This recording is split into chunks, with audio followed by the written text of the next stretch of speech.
Right, so Stargate, the movie. We'll see how it goes. I'm looking at the movie because we're going to start a chat regarding the TV series over the next few weeks. Myself and friend Gordon are going to actually review one season over the week and then do a review on the Saturday. We're hoping to start tomorrow with season 1. So we'll look at the movie regarding this. The movie I watched, I hadn't seen it for years, so I rewatched it again over the last couple of days. I watched the director's cut, so there was a couple of wee bits and pieces I hadn't seen before, which I quite liked. On the whole, I liked this movie, and there's going to be some spoilers in it, so if you think you might not get a chance to see it, which considering it was out in 1994, I think it's something you probably have seen. You need to forgive me, it's the first time I'm using this piece of software and I'm hoping I've got it working right. This is the third time I've tried it. I've already gone through 3 times and this is the third go at saying the same thing, so please forgive me. The Stargate, the movie, starring Kurt Russell and James Spader as Jackson and O'Neill. The only other star I would say would have been Jaye Davidson, who played Ra. They're the 3 main characters. There is a few other subsidiary characters, Kowalski and such like, who appear here and there, but to me they are just incidental. Anybody could have filled in those parts because they were just stopgaps. The 2 that I really were happy to see in it were Alex Cruz is Skara, who played the same part in the TV show, and Eric Avari, I hope I got that right, was Kasuf, who played in the TV show as well.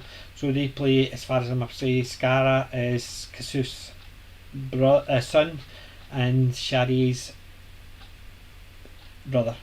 So it's the 3 of them are family as far as I understand, brother, sister and father.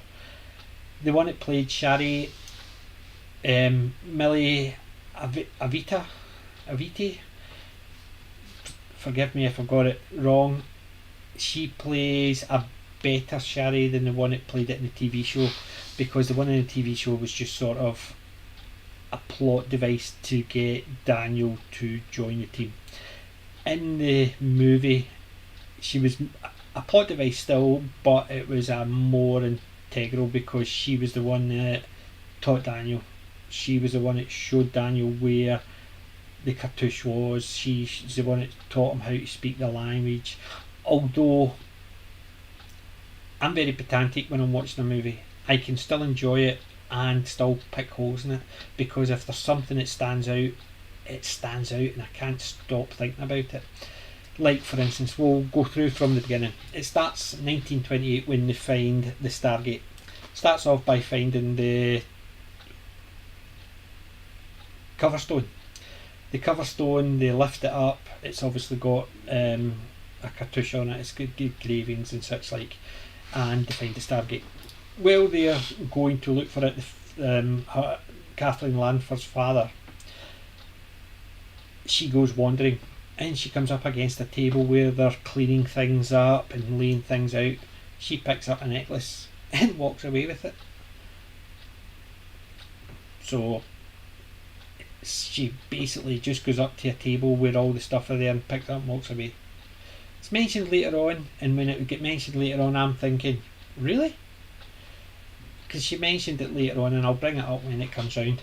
But the fact that she's just walking around lifting things, yes, she's a small girl, but you think even though it was her father that was in head of the dig, they would turn around and say, you can't just take things, they've got to be catalogued and stuff like that. It's an archaeological find after all. I just thought, weird. Then you see the Stargate getting lifted, and I'm sitting there thinking, really? archaeologists would see something lying in the ground and just think, that should be upright, lift it. And then they just put a lot of ropes around it and try and lift it up and stand it up. Why? Why did they know it stands up? Did it have a base and it just looked as if this is the way it should stand up? It's meant to be a ring, so how would they think the ring stands up if that was the case? It just seemed wrong, because it just seemed to be a case of they're standing it up because that's what the movie was about, so we have to show it. Made no sense of them lifting it up. So things like that I found ridiculous. But when it starts, the music gives the feeling of Egypt. It's the same score they took through to the TV show, so obviously I remember it from that, but it's still, seeing it for the very first time way back then, it gives the feeling of Egypt. You built on Egypt's mythology when they went onto the TV show, but in the movie they gave this is Egypt, this is what it's about. It's about Egypt or Egypt related things. The movie score was just so well done. It was on the whole a good movie. I'm going to pick holes in it, even though I said it was a good movie and I enjoyed it. But because I pick holes in it doesn't mean I can't enjoy it as much. Give you an example, I'm a big Doctor Who fan. I love the Daleks, but I pick holes the very first time I saw a Dalek. Why has it got a plunger? How can it build things with a plunger? Doesn't stop me enjoying the Daleks, but I get picky and these things always stick with me. And I first saw the Daleks when I was 4, and even then I thought, how could they build anything with a plunger? Didn't stop me loving them. Didn't stop me loving them now. Classic Daleks are always great. Classic anything is always great. So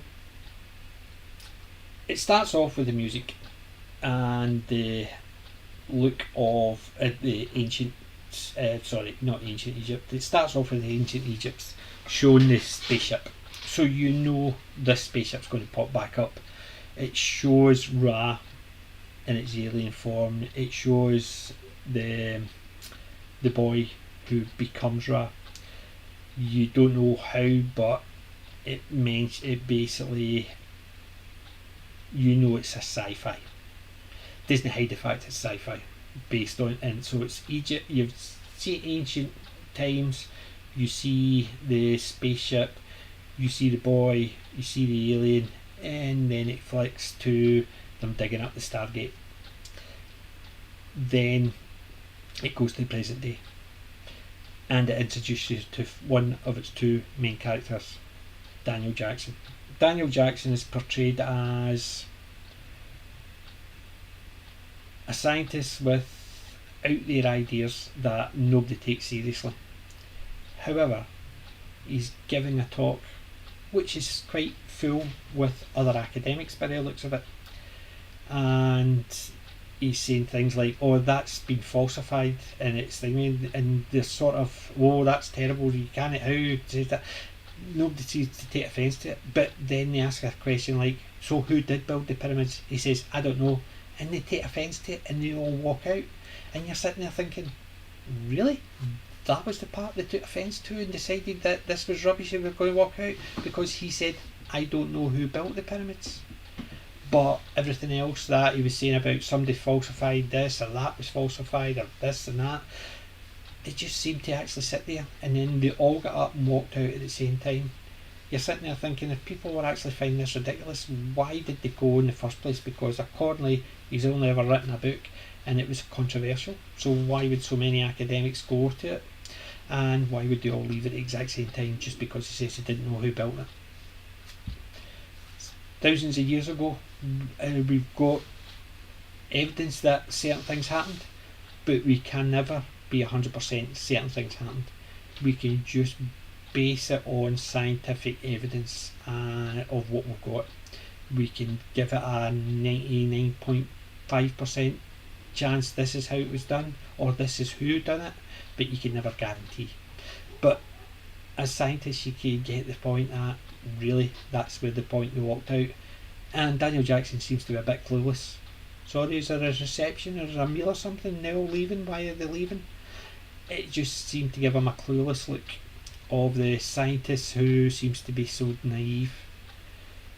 Then, after the meeting, he's got his wee briefcase going out and it's pelting rain, and he gets approached by the United States Air Force to ask him to go into the car for a meeting. And he meets Langford again. Well, he doesn't meet her again. We meet her again. He meets her for the first time, and she basically offers him a job, and how do I need to take this job? And she tells him that, believe it or not, you need to take it because you've got no money, no prospects, your flat's getting taken off you, to be your only chance. Isn't that convenient? Know everything about you to the date, yet you're not to feel creeped out about it, and there's a letter with the information. And then the first thing you do when you get out of the car in the pelting rain is open the letter. It's just very contrived to make it look as if it's scary or whatever. Just didn't, not scary. It just looked contrived. It's a trope. It's almost a case of he's a geek. Let's show him doing geeky things, geeky ways, and he's naive. Show him doing that. So that was the introduction to Daniel Jackson, and it was not a very good introduction to him. James Spader actually plays it quite well, the naivety and such like, but I suppose he had to work what he was given with. I didn't think it was very well done, but from how he came across, James Spader's Daniel Jackson came across as quite naive. Then you get the introduction to Jack O'Neill, and from the very first time I saw it, I thought, he's a no-hoper. Then you've got something sad. Let me show you somebody who's sad is in the point of killing himself. So we'll get him sitting in his son's room, looking at all his son's pictures and memorabilia, stroking a gun. What does it imply? Something's happened to his son. He's going to shoot himself. And then somebody chaps the door and he hides the gun, and he gets reactivated to the Air Force. And as they're leaving, the two guys that brought the news out about his activation, one of them asks the other what happened, and the other one tells him his son shot himself. Not like the two of them would know this before going out to give him the notification he's been reactivated. So obviously one's the naive scientist who's going to bumble about to get the answers, and the other one's going to be the hard ass soldier who doesn't care about his own life. And that was just the introduction. After the introduction, you get the introduced to the Stargate program. So he comes in, Daniel Jackson comes in, gets the basic information, and give me a sec.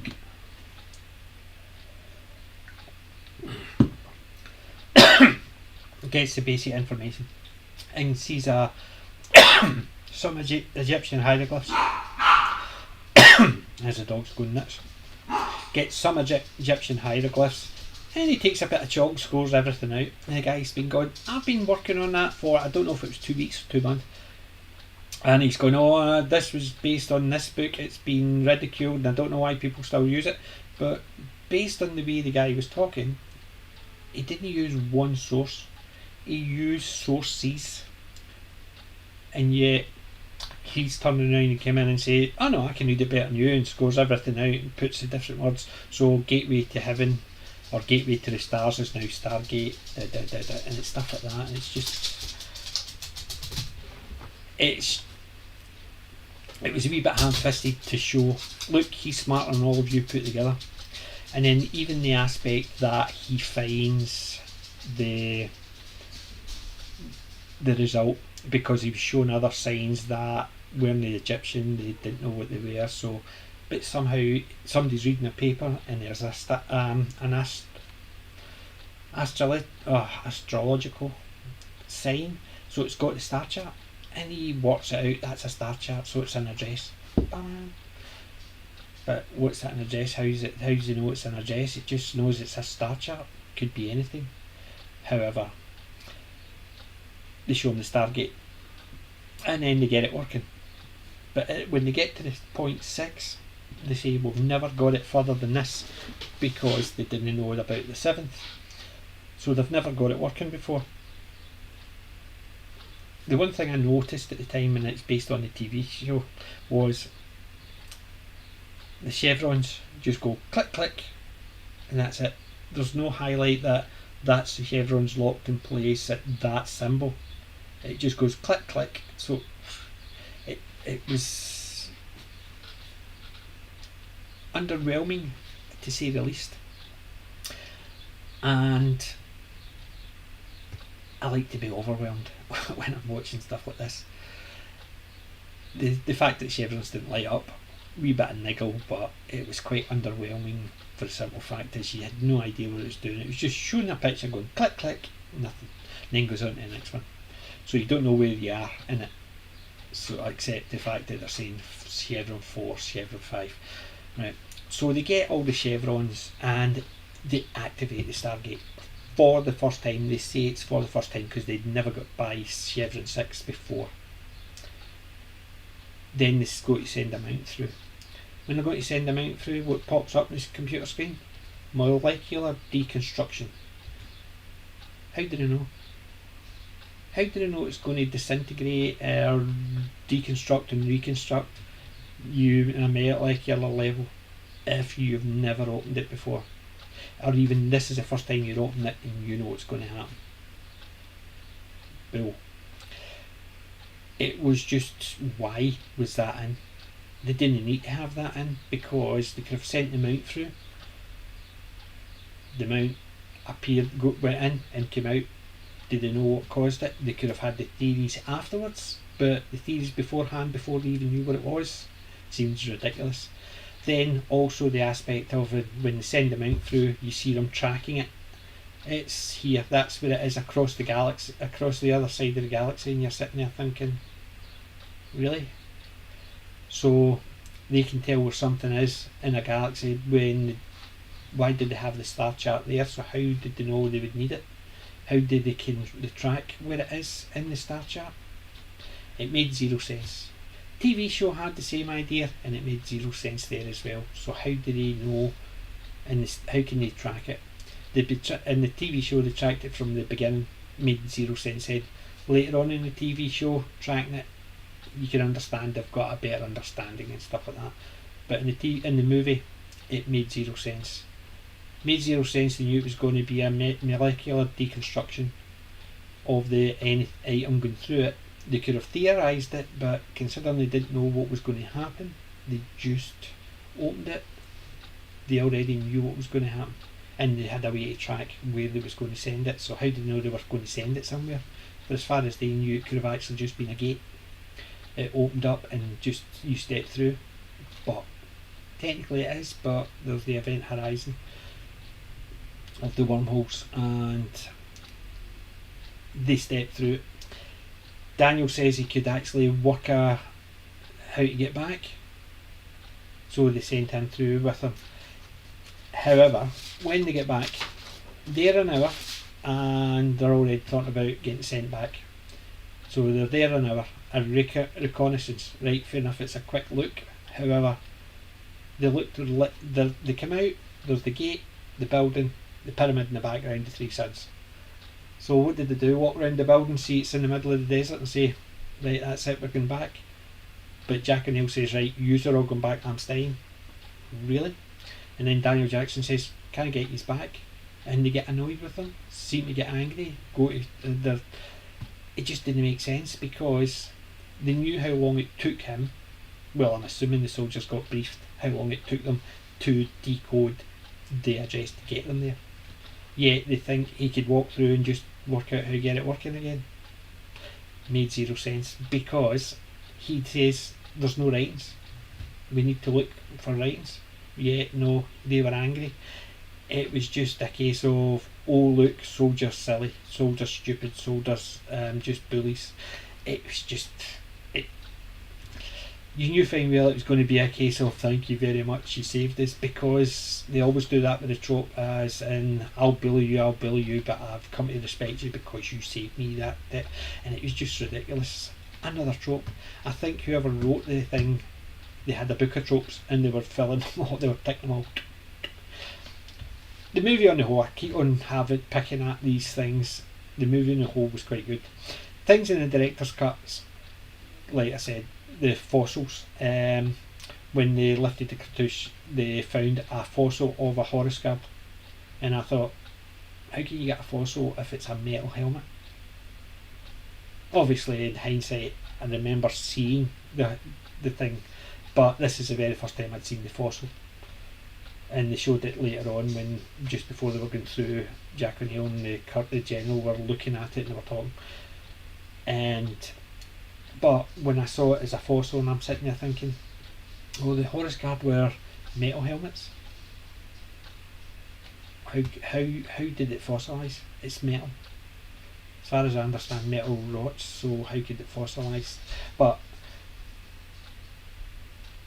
saying that the Horus Guard, I prefer their look to compared to the Serpent Guard in the TV show. Serpent Guard looked like somebody had made it for cosplay. The helmet was just too big and bulky. This Horus Guard, it retracting into nothing, I just thought was silly, because it's meant to be retracting, but there's nothing at the back where it retracts into. It's the same as Raz's headpiece. His is a big enormous headpiece, and you see it retracting into nothing. It's not as if there's a wee teeny bit, like he's got something on the back of his neck, it holds it all, it just extracts out. But I thought the look of them was a lot better. It looked more realistic compared to the Horus Guard. The Horus Guard looked superb. Yes, they had a bigger budget. I can understand the bigger budget compared to the TV budget. But the Horus Guard definitely looked superior than the Serpent Guard for the TV show. But saying that as well, you saw 5 of them? 4 and the main one, which obviously from the TV show we know they're classed as the Prime. So Raz Prime was the big guy with the thing for activating the rings. But you had 4 others. That's all you ever saw, 4 others. Emmerich kills one of them because he's displeased about the troops getting away. So he's effectively got 4 guards and a Prime. He kills one because you don't see loads of them. You only see these few. And then they send out the... Anyway, go back. Daniel comes across a creature. At the time I thought, why would they approach a creature? But in this version he mentions the fact it's got a harness, it's domesticated, which if it has it in the original movie I never noticed it. But in this one it made more sense why he approached it. Why he fed it chocolate? No idea. That was stupid. You fed it chocolate for why? Why would you feed any animal chocolate? There's animals here. You can't feed chocolate. So why would you feed chocolate to an animal you don't know anything about?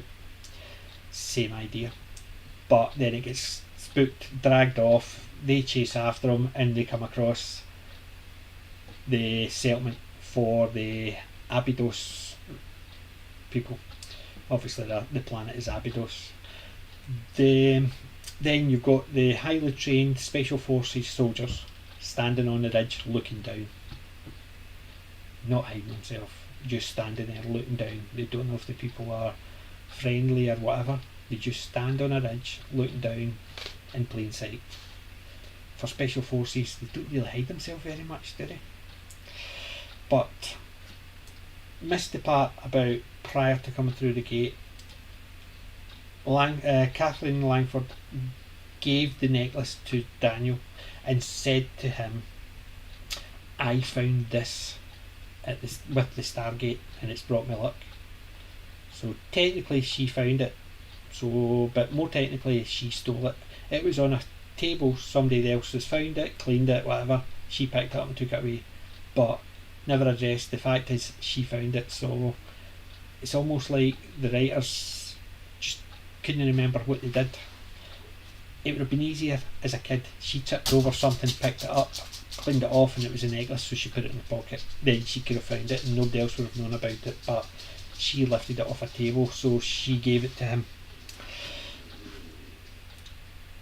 Through the Stargate, the first thing they do is it's dark, so they fire up flares which give off smoke, a lot of smoke, so they're all starting about with flares. That doesn't really give a lot of help when you're looking in a room and it's filling of smoke. That was another ridiculous aspect of it. Why not use torches? You can get torches, you actually can act like a lantern, so why not just use torches? It just seems silly, the flares. Then obviously they go outside, have a look around, and Daniel finds the creature, he gets dragged off and all that. I missed the part about the flares because that really annoyed me. As I said, this is my third or fourth time going through this story because I've been trying to get that working, but it's never got it working properly, so fingers crossed this is it. Anyway, so they meet the Abadosians and they don't speak English, which was great because you didn't have that.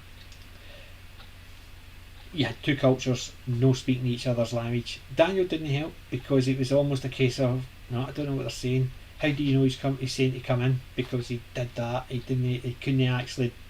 They were using singular words at points, but he didn't seem to actually pick up any of the words, what they meant. It's almost like he had no idea what they were talking about. And they were offering them food and water, but they were offering water, but he didn't understand what they were saying. He knew they were offering him water, but he didn't put the words to that and link it to other languages he's heard. Nothing. As a linguist, that's what he was meant to be doing, but he never mentions anything like that throughout. Then the ship appears again, causes a sandstorm, they all get separated from the troops at the gate. So the troops at the gate got all attacked and beat up or whatever. Don't think they all get killed, although as far as I remember right, they disappeared. So I assumed they got killed because the only time I ever saw them was 4 of them about to get executed later on, and as far as I understand, that was 2 from the landing part, from the back, and 2 went into town, so that was the 4. So at least 2 of them got killed. It was at the gate, so the other 2 survived or whatever. Then the settlement gets attacked as well because Ra's not happy. Ra comes back and the Jaye Davidson who's playing him does give the out of this world type of alien. You could just see him stoning about doing whatever he wants. Why he's got kids around him, don't know. It just seemed weird. But the way they gave him, he just looked very alien. It's just almost a case of, you can imagine he's out of this world. It worked. I think it worked for him, so in that respect I thought it was actually quite well done. Then during the sandstorm, Daniel is gifted Sha'uri, and obviously, but she takes him down to a cave where there's all the cartouche, so he learns the address to get sent to go home, and then she starts teaching him certain words and stuff like that, which, considering it's overnight, is ridiculous because he now speaks it fluently. I remember getting taught French in school. I know 1 or 2 phrases, but I don't think I could sit down with someone who doesn't speak English and they would teach me how to actually speak French in that one night. It just seems ridiculous. He's never heard the language, he never put 2 and 2 together up until this point, and now he's starting to put 1 and 2 together. and suddenly he can speak it fluently, because later on he has a chat with Ra fluently. It's not as a case of he's picking up bits and pieces of what he's meant to he's saying, and he's replying back and he's talking to him. It just seemed far-fetched. So he gets taught, he tells the story about Ra, mentions about him being a parasite. Obviously that one line, I think, is what they use for the Gould in the TV show. So they took that one aspect, that one parasitical race, and the fact that he inhabits the human host, they've taken that as the Gould. So I can see where they got the aspect of the snake.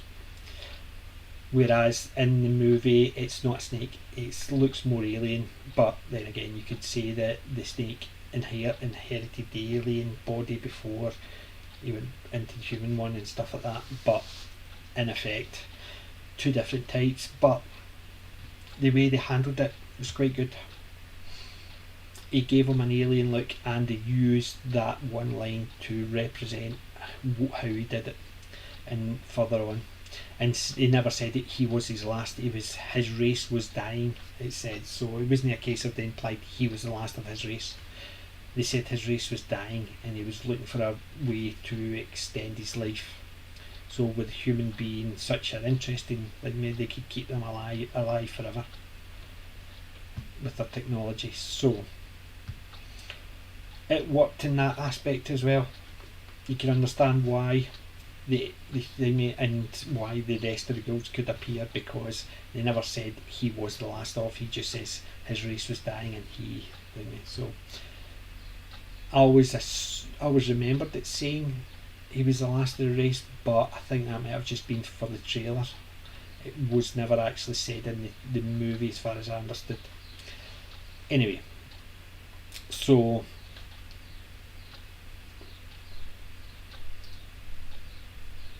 once they've heard the story,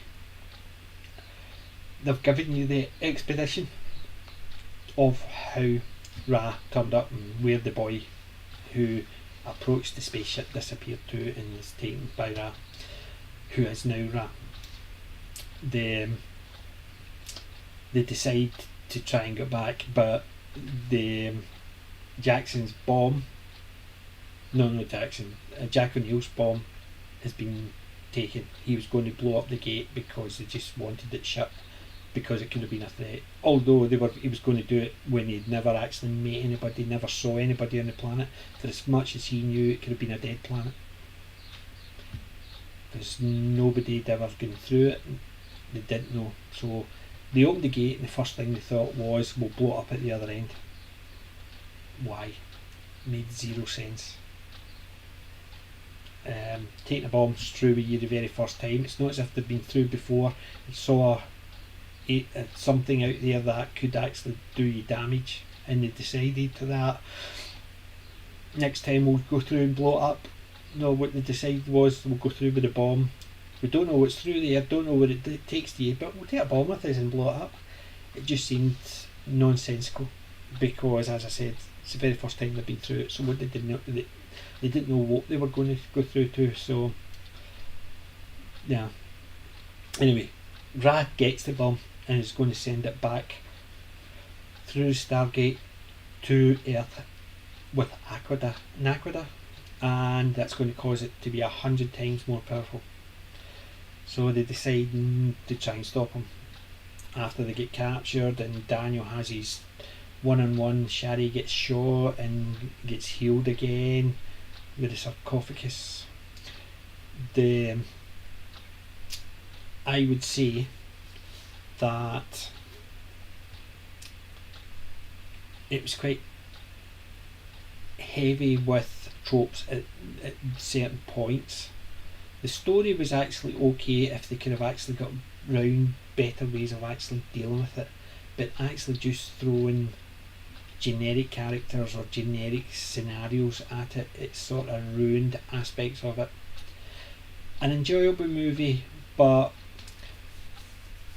I think the probably most enjoyable was the fight between the Horse Guard and Jack O'Neill. probably dog's going nuts. What I'm going to do is finish it off. So basically, that was the most interesting part, and the fact that they hold on a second, I'm going to shut this door.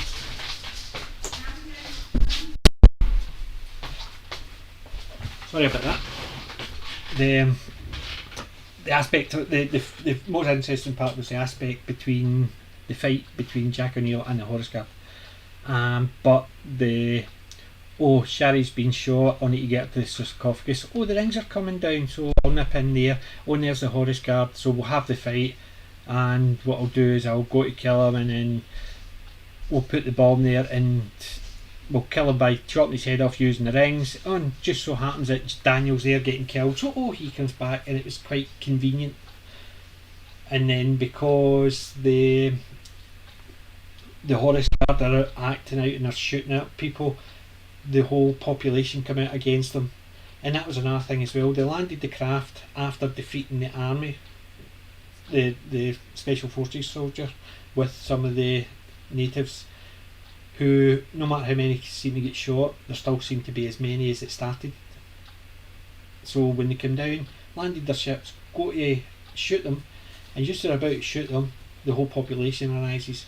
So the Horus Guard turn round as the people charge down the hill and start firing their weapons at them. Yet the people who were about to shoot were standing right behind them and didn't move forward to try and take the weapons off them, hold them down until the rest of the people get there to help them. They just stood there. It just seemed silly. They're special forces soldiers just standing there watching all these peasants rushing people with weapons. It's almost stupid. It's almost a case of, no, we want this to play out, we want all these people to come down the hill and do that, but we're right behind them, just stay there, don't move.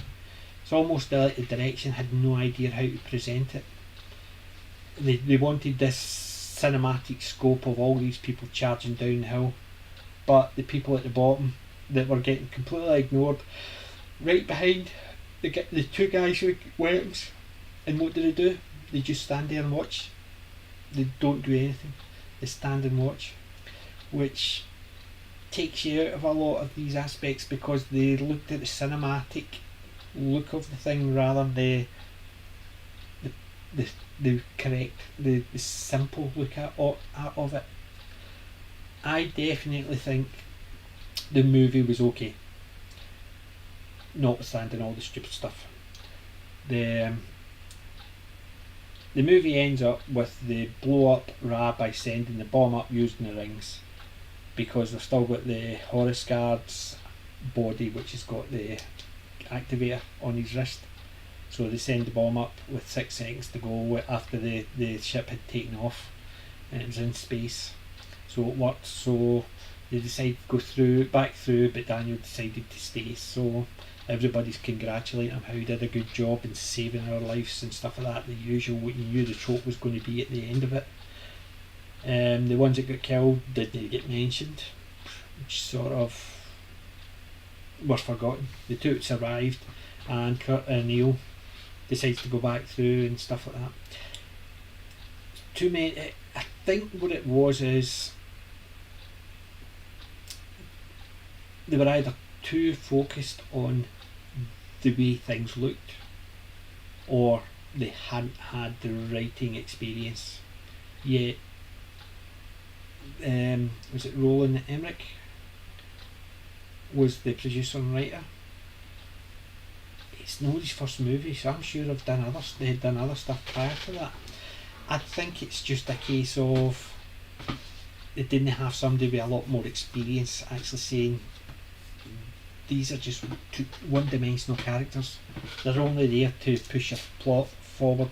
They're not there to actually build in anything.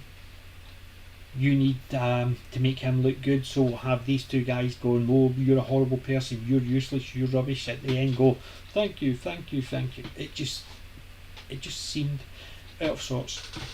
Anywho, the only reason I did this live was because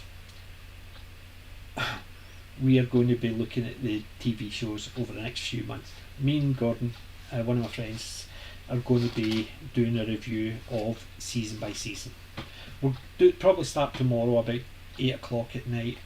We will do a live stream discussing the season, probably each of the episodes, what we thought of it, character development and stuff like that.